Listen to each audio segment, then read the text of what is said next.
नाशिक जिल्हा व सत्र न्यायालयाच्या नूतन इमारतीचे उद्घाटन आणि 140 वर्षपूर्ती सोहळा संपन्न देशातील नागरिकांना राजकीय अधिकार देण्यासोबतच सामाजिक आणि आर्थिक समानता देण्याची गरज भारतरत्न डॉ. बाबासाहेब आंबेडकर यांनी व्यक्त केली होती। आजच्या काळात ही समानता निर्माण करणे ही आपल्या सर्वांची सामूहिक जबाबदारी असल्याचे प्रतिपादन सर्वोच्च न्यायालयाचे सरन्यायाधीश भूषण गवई यांनी केले। नाशिक जिल्हा व सत्र न्यायालय नूतन आधुनिक इमारतीचे उद्घाटन व वाहनतळाचे भूमिपूजन सरन्यायाधीश श्री गवई यांच्या हस्ते झाले। यावेळी ते बोलत होते। कार्यक्रमाला मुंबई उच्च न्यायालयाचे मुख्य न्यायमूर्ती श्री चंद्रशेखर न्या, रेवती डेरे मोहिते न्या, एम.एन. सोनम न्या, आर.व्ही. घुगे न्या, ए.एस. गडकरी न्या, मकरंद कर्णिक न्या, सारंग कोतवाल न्या, जितेंद्र जैन न्या, अश्विन भोबे, अतिरिक्त solicitor general of India Anil Singh, राज्याचे महाधिवक्ता बिरेंद्र सराफ, प्रमुख जिल्हा व सत्र न्यायाधीश श्रीचंद जगमलानी, महाराष्ट्र व गोवा बार कौन्सिलचे अध्यक्ष अमोल सावंत, नाशिक वकील संघाचे अध्यक्ष ॲड नितीन ठाकरे, महाराष्ट्र व गोवा बार कौन्सिलचे सदस्य जयंत जायभावे, अविनाश भिडे यांचेसह बार कौन्सिल व वकील संघाचे पदाधिकारी उपस्थित होते। सरन्यायाधीश श्री गवई म्हणाले, डॉ. बाबासाहेब आंबेडकर यांनी 25 नोव्हेंबर 1949 रोजीच्या भाषणात एक व्यक्ती, एक मत या आधारावर राजकीय समानता निर्माण केल्याचे म्हटले होते।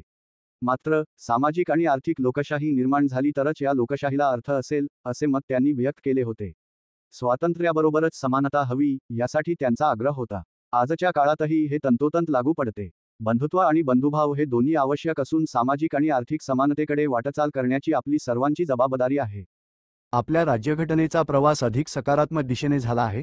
जमीन कमाल धारणा कायदा, कुळ कायदा, मजुरांच्या अधिकारांविषयी राज्यघटनेत समाविष्ट केलेल्या तरतुदी, राज्य धोरणाची निर्देशक तत्त्वे, मूलभूत हक्क आणि दायित्व आदींबाबत डॉ. बाबासाहेब आंबेडकर यांनी त्याकाळी राज्यघटनेत समाविष्ट केलेल्या बाबी आजही तितक्याच महत्त्वाच्या ठरत असल्याने त्यांचे महत्त्व लक्षात येते, असे श्री गवई म्हणाले।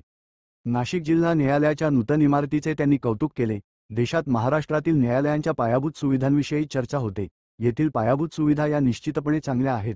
देशातील सर्व जिल्हा न्यायालय इमारतींमध्ये ही इमारत अतिशय सुंदर अशी आहे।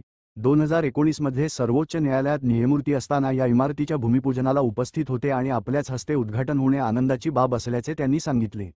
महाराष्ट्राचे मुख्यमंत्री देवेंद्र फडणवीस यांचा नेहमीच सकारात्मक दृष्टिकोन राहिला आहे। न्यायालयांच्या पायाभूत सुविधा निर्माण करण्यासाठी त्यांनी अतिशय सहकार्य केले आहे, अशा शब्दांत त्यांनी मुख्यमंत्री श्री फडणवीस यांच्याबद्दल गौरवोद्गार काढले। त्यांनी महाराष्ट्राच्या सार्वजनिक बांधकाम विभागाचे कौतुक केले। न्यायालये ही न्यायाधीश यांच्यासोबतच पक्षकार आणि वकिलांची आहेत, त्यामुळे त्यांच्यासाठी सुविधा येथे निर्माण केल्या गेल्या आहेत। कोर्टाची पायरी चढू नये असे म्हणतात, मात्र ही सुंदर इमारत प्रत्येकाने नक्की पाहिली पाहिजे, अशा शब्दांत सरन्यायाधीश श्री गवई यांनी इमारत बांधकामाचे कौतुक केले। नाशिक न्यायालयाला 140 वर्षाची परंपरा आहे। येथे हेरिटेज कक्ष निर्माण केला आहे। अतिशय उच्च अशी परंपरा या न्यायालयाला असल्याचेही त्यांनी सांगितले। न्यायालय इमारत उद्घाटन कार्यक्रमास उपस्थित राहणे हा आनंदाचा क्षण असल्याचे नमूद करून मुंबई उच्च न्यायालयाचे मुख्य न्यायमूर्ती श्री चंद्रशेखर म्हणाले, नाशिक जिल्हा न्यायालय इमारतीला एक इतिहास आहे। अनेक उत्तमोत्तम वकील आणि न्यायाधीश येथून तयार झाले। ही केवळ एक इमारत राहणार नाही तर नाशिकची वेगळी ओळख निर्माण